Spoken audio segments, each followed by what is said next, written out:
नमस्कार, आप देख रहे हैं न्यूज 18। मैं हूं आपके साथ मेनका चौधरी। इस बुलेटिन में खबरें उत्तराखंड से। सबसे पहले बात कर लेते हैं विशेष सत्र की, जिसकी आज शुरुआत होने वाली है और इसकी तैयारी पूरी कर ली गई है। सुरक्षा के पुख्ता इंतजाम किए गए हैं और इस विशेष सत्र में राष्ट्रपति द्रौपदी मुर्मू को संबोधित करेंगी, दोनों सदन को वो संबोधित करेंगी। रजत जयंती को समर्पित ये सत्र 2 दिन यानी कि 3 और 4 नवंबर को होना है, 2 दिन के लिए। राजधानी में ट्रैफिक डायवर्जन और सुरक्षा प्लान लागू कर दिया गया है। तकरीबन 30 स्कूलों को बंद रखने के आदेश दिए गए हैं। विधानसभा के आसपास के इलाकों को 0 और साइलेंट जोन घोषित किया गया है।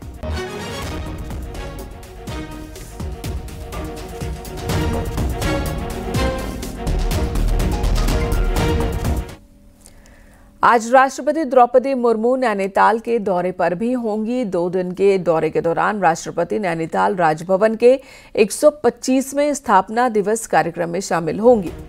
मंगलवार सुबह कैंचीधाम में बाबा नीब करौली महाराज के दर्शन करेंगी, जिसके बाद राष्ट्रपति कुमाऊं विश्वविद्यालय के 20वें दीक्षांत समारोह कार्यक्रम में हिस्सा लेंगी, जहां मेधावी छात्र छात्राओं को वो मेडल देंगी। राष्ट्रपति द्रौपदी मुर्मू के दौरे को लेकर पुलिस प्रशासन अलर्ट पर है, तो भारी फोर्स सुरक्षा में तैनात है। वहीं यातायात प्लान भी लागू किया गया है।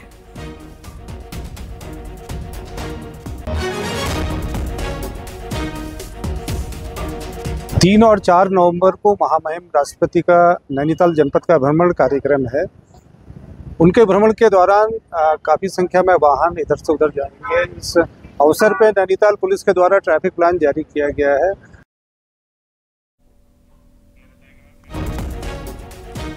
राष्ट्रपति द्रौपदी मुर्मू 2 दिन के दौरे पर उत्तराखंड आ रही हैं, जहां वो देहरादून में रहेंगी, नैनीताल में रहेंगी। इन 2 दिनों में अलग अलग कार्यक्रमों में शिरकत करेंगी और इसके मद्देनजर प्रशासन ने भी तैयारी पूरी कर ली है। रूट डायवर्जन की भी प्लानिंग कर ली गई है। राष्ट्रपति का काफिला बड़ा होता है प्रोटोकॉल के तहत, और ऐसे में सुरक्षा के लिहाज से और आम लोगों को भी कोई दिक्कत ना हो उनकी मौजूदगी की वजह से सड़कों पर, इस वजह से पूरे इंतजाम किए गए हैं। रूट डाइवर्ट किया गया है, प्लानिंग कर ली गई है। आज और कल 2 दिन के दौरे पर राष्ट्रपति उत्तराखंड में रहेंगी। तो आज देहरादून में रहेंगी। सबसे पहले विधानसभा के स्पेशल सत्र को वो संबोधित करेंगी। सुनील नवप्रभात देहरादून से इस वक्त हमारे साथ जुड़ गए हैं, वहीं वीरेंद्र बेस्ट हमारे साथ मौजूद है नैनीताल से। दोनों के पास चलते हैं। सुनील, सबसे पहले आप बताएं कि देहरादून में राष्ट्रपति कितने बजे आएंगी और क्या टाइमलाइन है उनके कार्यक्रम का? देखिए मेनिका, जो विधानसभा का विशेष सत्र है ये उत्तराखंड के स्थापना दिवस की रजत जयंती के मौके पर ये आयोजित किया गया है। इसीलिए बेहद ऐतिहासिक है और इसको लेकर लोगों में और खासकर जो इस मीटिंग में शामिल होने वाले हैं, जो सेशन में शामिल होने वाले हैं, तमाम विधायक और मंत्रियों में भी उत्साह बना हुआ है। ठीक 11 बजे से विधानसभा की जो कार्रवाई है वो शुरू हो जाएगी। 11 बजे राष्ट्रपति द्रौपदी मुर्मू विधानसभा पहुँचेंगी, जहाँ उनका कार्यक्रम विधानसभा को करने का है। इससे पहले स्पीकर, नेता प्रतिपक्ष और नेता सदन यानी कि मुख्यमंत्री और राज्यपाल भी सदन में होंगे, तो चारों लोग भी सदन को संबोधित करेंगे और उसके बाद राष्ट्रपति द्रौपदी मुर्मू का संबोधन होगा। ये पूरा सेशन मैंने कहा 2 दिन तक चलेगा और सरकार का उद्देश्य है कि इस सेशन के जरिए इस यात्रा जो 25 सालों की जो उत्तराखंड की विकास यात्रा रही है उसका एक एनालिसिस किया जाए। सदन में पक्ष और विपक्ष के जो तमाम विधायक हैं, मंत्री हैं, वो बैठकर इस पर बातचीत करेंगे कि किस तरह से विकास यात्रा रही, कितना योगदान किस सेक्टर का रहा और आगे उत्तराखंड का एक रोड मैप क्या होगा, विकास का रोड मैप क्या होगा, क्या चैलेंजेस उत्तराखंड के होंगे। इन तमाम मसलों पर आज सदन में चर्चा होगी। कल भी सदन चलेगा, लेकिन द्रौपदी मुर्मू आज करीब 11:30 बजे के आसपास से उनका संबोधन होगा। 30 से 35 मिनट का उनका संबोधन है और उसके बाद वो नैनीताल के लिए रवाना हो जाएंगे। लेकिन खासकर इस विशेष सत्र को लेकर सभी में यहाँ पर उत्साह बना हुआ है। खासकर राष्ट्रपति के सुरक्षा के मद्देनजर यहाँ पर सुरक्षा के पुख्ता इंतजाम किए गए हैं। जो विधानसभा सुनील बने रहे हमारे साथ। रूट डायवर्जन को लेकर भी आपसे जानकारी लूंगी कि देहरादून में कहां पर रूट डायवर्ट किए जा रहे हैं, ताकि आम लोग जब घर से बाहर निकले तो उन्हें दिक्कत ना हो। वीरेंद्र बेस्ट नैनीताल से हमारे साथ मौजूद है। वीरेंद्र, नैनीताल में राष्ट्रपति के कार्यक्रम के बारे में बताएं। देखिए मेनका, आज जो शाम के वक्त जो राष्ट्रपति हैं वो कुमाऊं के दौरे पे भी रहेंगे और नैनीताल में खास तौर पर 3 कार्यक्रम उनके हैं। जो नैनीताल राजभवन है उसके 125वीं जयंती है, यानी स्थापना दिवस के 125वें स्थापना दिवस मना रहा है, तो वहां पर आज शाम को राष्ट्रपति को कार्यक्रम करना है और कल यानी 4 तारीख को सुबह राष्ट्रपति कैंची धाम जाएंगी और ये पहला मौका होगा कि देश की कोई सिटिंग राष्ट्रपति कैंची धाम के दर्शन करेंगी। इसके अलावा कल ही 4 तारीख को कुमाऊं विश्वविद्यालय का जो दीक्षांत समारोह है उसमें भाग लेना है और उसमें 20 जो मेडलिस्ट हैं, मेधावी छात्र, उनको मेडल प्राप्त देने हैं।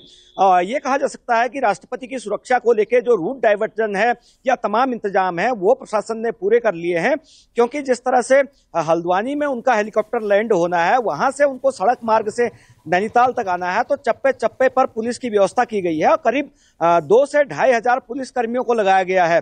खास बात यह है कि जो पूरा रूट है वो वन विभाग के अधीन भी आता है, तो वहां पर वन कर्मियों की भी ड्यूटी तैनात कर दी गई है और ये कहा गया है कि अगर राष्ट्रपति का जब काफिला नैनीताल की तरफ बढ़ेगा या नैनीताल से वापस लौटेगा तो उस दौरान कोई जंगली जानवर उस फील्ड या उस सड़क में ना आए और उसके इंतजाम पूरे कर दिए गए हैं। इसके अलावा अगर कैंची धाम पर जाना है तो उसको 0 जोन कर दिया गया है और राष्ट्रपति के दर्शनों और पूजा पाठ की व्यवस्था मंदिर प्रबंधन की ओर से भी कर दी गई है। खास बात यह है कि जो कुमाऊं और से हल्द्वानी या तमाम इलाकों को आने वाले लोग हैं उनके लिए रूट डाइवर्जन किया गया है और नैनीताल से जाने वालों को बाया कालाढूंगी हल्द्वानी जाना पड़ेगा। इसके अलावा जो रामगढ़ वाला रूट है वो दिया गया है जो अल्मोड़ा से हल्द्वानी के लिए आएंगे। इसके अलावा अगर कोई अल्मोड़ा या पिथौरागढ़ की तरफ जाता है या उसको इस तरह का जो जाम या ट्रैफिक प्लान नहीं यूज करना है तो वो बाया रामनगर, अल्मोड़ा या बागेश्वर की तरफ जा सकता है। तो ये कहा जा सकता है कि जिस तरह से 2 दिन तक पूरे इंतजाम किए गए हैं सुरक्षा के और रूट डाइवर्ट किया गया है, तो अगर आप भी अपने घर से बाहर निकले तो पहले ये पता कर लें, अगर आप देहरादून नैनीताल के रहने वाले हैं और इस रास्ते पर आना जाना है आज, तो पता कर लें कि आपका रूट क्या है ताकि आप ना फंसे कहीं ट्रैफिक डाइवर्जन में। धन्यवाद आप दोनों का इस वक्त पूरी जानकारी देने के लिए। उत्तराखंड अपनी स्थापना के 25 साल पूरे कर रहा है और इस मौके पर सोमवार से 2 दिन का विधानसभा का विशेष सत्र बुलाया गया, जिसे राष्ट्रपति द्रौपदी मुर्मू संबोधित करेंगी। ये वही विधानसभा है जिसने राज्य के गठन से लेकर अब तक कई ऐतिहासिक पल देखे, राजनीतिक दबाव और विकास की यात्राओं को देखा। ये है उत्तराखंड विधानसभा भवन, राज्य के 25 सालों के इतिहास का साक्षी। 9 नवंबर 2000 को राज्य अस्तित्व में आया और उसी वक्त देहरादून के इस विकास भवन को विधानसभा भवन घोषित किया गया। तब से विधानसभा में कई सत्र हुए, कभी नोकझोंक तो कभी हाथापाई की नौबत तक आई। अब राज्य अपनी गठन की 25 साल पूरे कर रहा है, तो इस मौके पर राष्ट्रपति द्रौपदी मुर्मू सोमवार को विधानसभा के विशेष सत्र को संबोधित करेंगी। इससे पहले एक बार राष्ट्रपति रहते हुए स्वर्गीय प्रणब मुखर्जी उत्तराखंड के विधायकों को संबोधित कर चुके हैं। वर्तमान स्पीकर रितु खंडूरी से पहले स्वर्गीय प्रकाश पंत, यशपाल आर्य, स्वर्गीय हरबंस कपूर, गोविंद कुंजवाल और प्रेमचंद अग्रवाल विधानसभा को बतौर स्पीकर चला चुके हैं। वो साक्षी बनी है कि जब देश के राष्ट्रपति प्रणब मुखर्जी साहब ने संबोधित किया, अब हमारी राष्ट्रपति महामहिम द्रौपदी मुर्मू की भी संबोधित करने जा रही है, यानी कि अनेकों आयाम छुए हैं। और इसी बीच में मुझे इस बात की भी खुशी है कि मैं जब विधानसभा अध्यक्ष था तो गैरसैंण को ग्रीष्मकालीन राजधानी घोषित किया। उत्तराखंड विधानसभा अब तक 10 मुख्यमंत्री और उनके कार्यकाल की गवाह रही है। यही सदन 2016 के उस राजनीतिक घटनाक्रम का केंद्र भी बना जब हरीश रावत मुख्यमंत्री थे। तब 9 विधायकों की बगावत के बाद राज्य में राष्ट्रपति शासन लागू हुआ और फ्लोर टेस्ट के बाद सरकार बहाल हुई।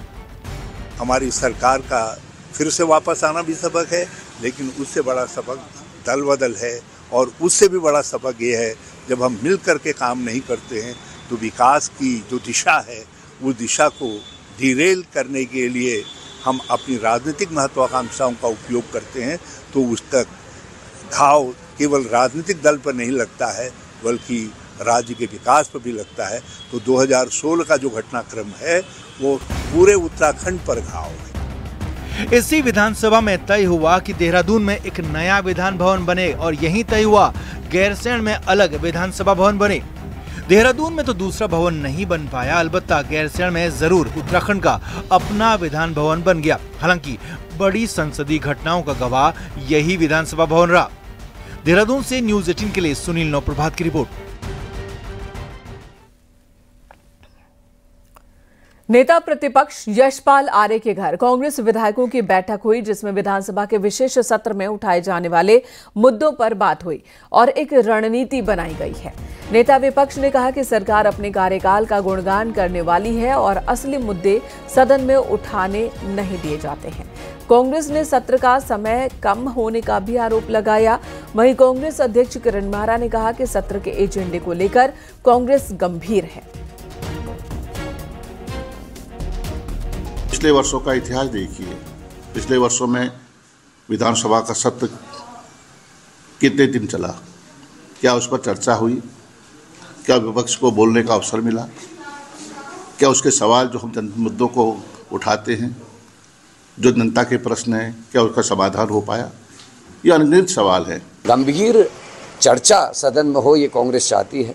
कांग्रेस चाहती है कि महिला अपराध पे, बच्चों के अपहरण पे चर्चा हो। कांग्रेस चाहती है गन्ने के समर्थन मूल्य से लेकर सेब के किसानों की जो आवाज़ है उसको उठाया जाए, लेकिन सरकार मौका कहाँ दे रही।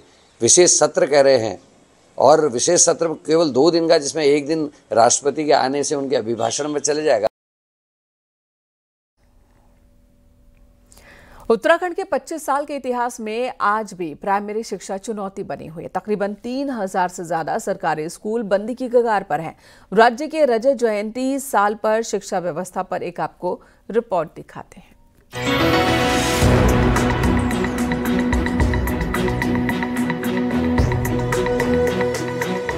राज्य के करीब 3000 सरकारी स्कूल ऐसे हैं जहां स्टूडेंट्स की संख्या 10 या फिर उनसे कम है। ये स्कूल कभी भी बंद हो सकते हैं। पिछले 25 साल में उत्तराखंड में प्राइमरी शिक्षा के गिरते स्तर पर वो लोग भी चिंता जता रहे हैं जो कभी खुद शिक्षा व्यवस्था का हिस्सा रहे थे। पूर्व शिक्षा मंत्री का कहना है कि सरकार किताब से लेकर ड्रेस तक फ्री दे रही है, लेकिन फिर भी पढ़ाई का स्तर नहीं उठ पाया है। देखिए, मैं कहना चाहूँगा कि जिस तरह से जो है सरकारी स्कूलों को एक कामयाबी मिलनी चाहिए थी, उस स्तर पर हम नहीं बढ़ पाए। देखिए, एक तो लोगों का नज़रिया भी बदल गया है। अपने बच्चों को लोग प्राइवेट स्कूल में पढ़ाने की कोशिश करते हैं, प्राइवेट स्कूल में पढ़ाते हैं, जिससे हमारे जो सरकारी स्कूल है बंद के कगार में, कुछ स्कूल बंद भी हो गए हैं और जहाँ पर स्कूल चल भी रहे हैं वहाँ पे 5, 6, 7, 8 छात्र हैं। बीते 25 सालों में प्रदेश के सरकारी स्कूलों का ये हाल है कि यहाँ 90% स्कूल बिना प्रिंसिपल के ही चल रहे हैं, तो कुमाऊं और गढ़वाल दोनों ही मंडल में लगभग हालत एक सी ही है। गढ़वाल मंडल के शिक्षा की स्थिति देखी जाए तो मंडल में कुल 1311 माध्यमिक स्कूल हैं, जिनमें 1265 विद्यालयों में प्रधानाचार्य तक नहीं। देहरादून में प्रधानाचार्य के 264 पद खाली हैं, तो वहीं हरिद्वार में प्रधानाचार्य के 73 पद खाली हैं। वहीं कुमाऊं मंडल में शिक्षा की स्थिति ये है कि बागेश्वर में 89 विद्यालय प्रधानाचार्य के बगैर चल रहे हैं, तो नैनीताल में 150 विद्यालयों में प्रधानाचार्य नहीं है। पिथौरागढ़ में भी 209 विद्यालयों में प्रधानाचार्य के पद रिक्त पड़े हैं। तो शिक्षा विभाग पिछले 25 साल को बड़े बदलाव के तौर पर देख रहा है। स्कूलों में ऑनलाइन क्लास, ड्रॉप आउट की संख्या में कमी और एक्टिविटी बेस स्कूल को अपनी उपलब्धि बता रहा है। देखिए, हम 25 साल की अपनी जर्नी दिखाएंगे। जैसे हमारे स्कूल्स की संख्या हमारी बढ़ी हुई है, ग्रॉस एनरोलमेंट रेट हमारा बढ़ा हुआ है, हमारी नेट एनरोलमेंट रेट हमारा मॉडल के करीब आने वाला है। और दूसरी बात, सबसे अच्छी बात है कि जो ड्रॉप आउट है वो बहुत ही कम हमारा ड्रॉप आउट हो गया है। उस समय हमारे पास व्यावसायिक शिक्षा के लिए कोई कार्यक्रम नहीं था। आज की डेट में हमारे स्कूल्स में, हमारे इंटरमीडिएट कॉलेज में हम लोग वोकेशनल एजुकेशन हम लोग चलाई हुई है। देहरादून, मसूरी, नैनीताल जैसे शहरों को एजुकेशन का हब कहा जाता है। देहरादून रीजन में ही पब्लिक स्कूल की संख्या 1500 के करीब है, लेकिन इस बीच सरकारी स्कूल का ढर्रा जिस रफ्तार से सुधर सकता था, वो आज भी दूर की कौड़ी नजर आती है। न्यूज़ 18 के लिए देहरादून से भारती सकलानी उनियाल की रिपोर्ट।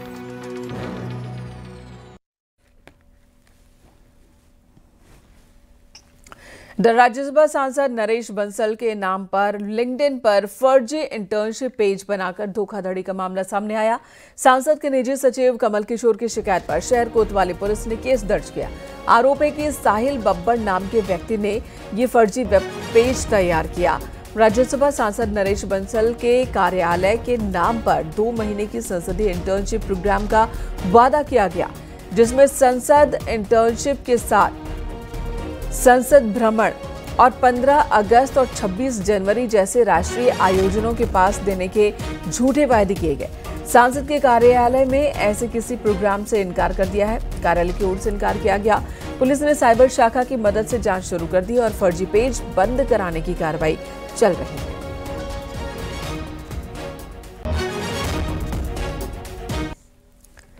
देहरादून के प्रेमनगर में चलती गाड़ी में आग लग गई। यहां विदौली चौकी के पास कार सवार जा रहे थे और इस दौरान गाड़ी के इंजन से धुआं उठने लगा। इस कार में 3 लोग सवार थे, तुरंत ही बाहर निकल आए, तभी कार ने आग पकड़ ली। कार में भीषण आग लग गई। फायर ब्रिगेड की टीम ने आग पर काबू पाया, लेकिन तब तक कार पूरी तरह से जल चुकी थी। आग के कारणों का फिलहाल पता नहीं चल पाया है, जांच चल रही है।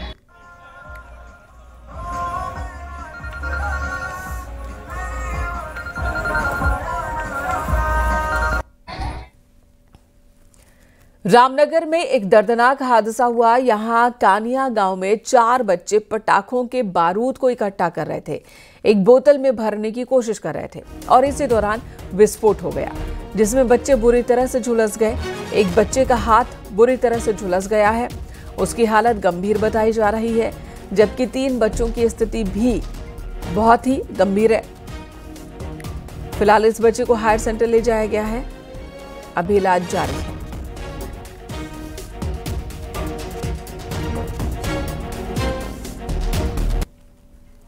अल्मोड़ा के चौखुटिया में स्वास्थ्य सेवाओं में सुधार को लेकर शुरू हुई पदयात्रा राजधानी पहुंच गई और इस बीच सीएम पुष्कर सिंह धामी ने खुद आगे बढ़कर इस मुद्दे पर लोगों से संवाद की पहल की है।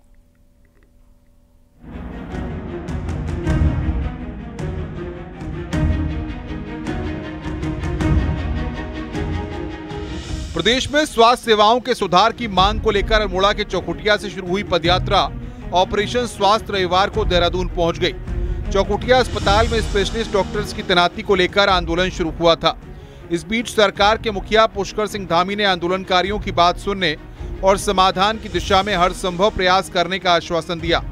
मुलाकात मंगलवार को प्रस्तावित है। मैं लगातार उनके संपर्क में हूँ और जो भी उनकी देखिए, मैं आप लोगों के सामने कहने में मैं कोई ऐसी अपने को कोई मैं संकोच नहीं करता, शर्म नहीं करता। जो मैं कर सकता हूँ मेरी सरकार कर सकती है, जो बेस्ट से बेस्ट एफर्ट्स कर सकते हैं। हम ऐसे नहीं है कि ये आपके सामने बोल देंगे कि ये भी कर देंगे वो भी कर देंगे और नहीं हो सकता तो हम आप मना करेंगे और कहेंगे। मैं उनके साथ बैठूंगा और उनसे पूछूंगा कि भाई जो जो अभी राज्य सरकार कर सकती है, जो जो प्रावधान हो सकता है आप बताइए, जो भी बेस्ट पॉसिबल होगा हम लोग करेंगे उनके लिए। इधर विधानसभा चुनाव के सिलसिले में बिहार पहुंचे राज्य के स्वास्थ्य मंत्री धन सिंह ने फोन पर न्यूज 18 से कहा कि स्पेशलिस्ट डॉक्टर्स की कमी से विभाग जूझ रहा है। वहीं एक्टिविस्ट का कहना है कि स्पेशलिस्ट की कमी के चलते लोगों को बड़े शहरों की ओर रुख करना पड़ रहा है। तो हम एक स्वास्थ्य नीति के विषय में मुख्यमंत्री मोदी से और चौखुटिया CHC सेंटर की जो मानक है वो हमें धरातल पर चाहिए, तब जाके चौखुटिया का आमरण अनशन टूटेगा। और जो ये यात्रा है आप हमें बताइए क्या आपकी नीति होगी आगे को, और हमें समय दीजिए, उसके बाद में प्रदेश भर का इसमें हम संगठन फिर बनाएंगे। डॉक्टर और वो भी खासकर विशेषज्ञ डॉक्टर की कमी बड़ी चुनौती बनी हुई है। आंकड़ों के मुताबिक करीब 250 से ज्यादा विशेषज्ञ डॉक्टरों के पद खाली हैं। कुछ समय पहले विशेषज्ञ डॉक्टरों को कॉन्ट्रैक्ट पर लेने की पहल शुरू हुई थी, लेकिन ये एक्सपेरिमेंट भी चल नहीं पाया। आशीष के साथ भारती सकलानी, न्यूज 18।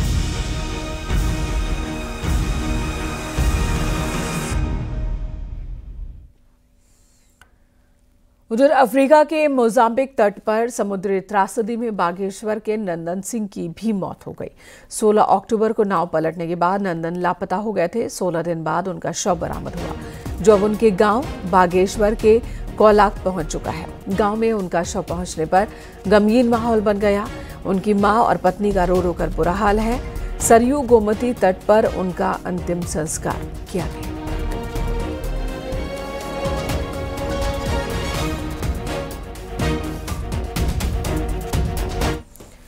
मॉरिशस के पूर्व राष्ट्रपति पृथ्वीराज सिंह रूपन इन दिनों उत्तराखंड के दौरे पर हैं। रविवार शाम पृथ्वीराज सिंह रूपम हरिद्वार पहुंचे, जहां उन्होंने शाम की गंगा आरती में हिस्सा लिया। विधि विधान से मां गंगा की पूजा अर्चना की और इस दौरान गंगा सभा ने भी पृथ्वीराज रूपन का स्वागत किया। आपको बता दें, पृथ्वीराज साल 2019 से 2024 तक मॉरिशस के राष्ट्रपति रहे हैं। पृथ्वीराज भारतीय मूल के हैं और अक्सर भारत आते रहते हैं।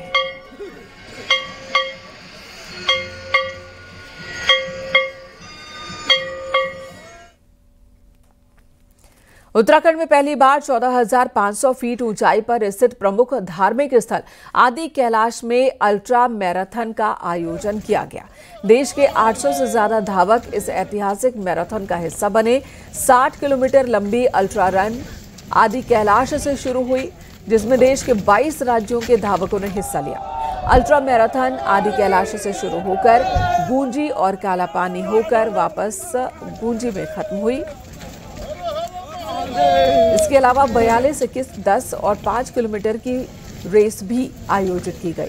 महिला वर्ग में उत्तराखंड के पौड़ी गढ़वाल की धावक मीनाक्षी नेगी ने 60 किलोमीटर की अल्ट्रा मैराथन पूरी की और शानदार प्रदर्शन किया। वहीं हिमाचल की तेंजिंग दूसरे स्थान पर रही। पुरुष और महिला विजेताओं के लिए 2-2 लाख रुपए पुरस्कार के तौर पर रखे गए थे। रजत जयंती वर्ष के मौके पर उत्तराखंड की ऐतिहासिक उपलब्धि के रूप में ये दर्ज हुआ है, जो राज्य के पर्वतीय क्षेत्रों में एडवेंचर टूरिज्म और खेल संस्कृति को नई ऊंचाई प्रदान करेगा। मुझे I think one of the best locations लग रही है ये रन के लिए, और more than the location and everything, the people, the hospitality, the yesterday's lunch जो रोंगकोंग विलेज ने हमारे लिए स्पॉन्सर किया था। आई मीन इस तरह का वेलकम, इस तरह का कल्चरल इमर्शन मैंने फर्स्ट टाइम ही एक्सपीरियंस की। Very nice, seriously I was not expecting at all, क्योंकि ये जो जगह है यहाँ पे उनके खुद के लिए रिसोर्सेज बहुत कम है and still they are offering so much love and resources.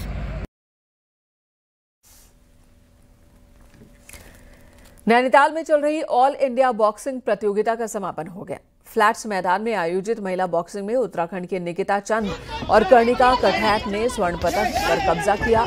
Overall Delhi पहले नंबर पर, तो हरियाणा दूसरे और CISF तीसरे स्थान पर रहा।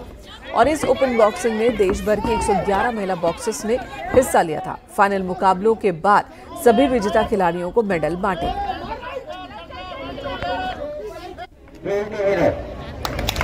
क्वार्टर, सेमी और फाइनल हुआ थे, जैसे कजाकिस्तान के बॉक्सर्स और कजाक के साथ भी हुआ था, वियतनाम, थाईलैंड वगैरह सबके साथ मैंने खेला हुआ है। जी, मेरे जीवन का ये सपना है कि अब मैंने बॉक्सिंग में इतनी मेहनत कर दी, अभी करंटली मुझे 10 ईयर्स हो गए हैं। मैं आगे चाहती हूँ कि मैं ओलंपिक में मेडल दूँ अपने देश को। बिहार में चुनाव प्रचार चरम पर चल रहा है और इस बीच बीजेपी और राष्ट्रीय मीडिया प्रमुख और गढ़वाल सांसद अनिल बलूनी भी बिहार पहुंचे। पटना पहुंचने के बाद अनिल बलूनी ने बिहार चुनाव का प्रबंधन संभाला। अनिल बलूनी पौड़ी से सीधे पटना पहुंचे, यहां बीजेपी के लिए प्रचार किया। कुशल संगठनकर्ता माने जाते हैं अनिल बलूनी और चुनावी प्रबंधन में भी उन्हें खासा महारत हासिल है। अनिल बलूनी पौड़ी से पटना पहुंचकर बिहार चुनाव में बीजेपी के लिए प्रबंधन करते नजर आए। लोग आ रहे हैं, सब कोई।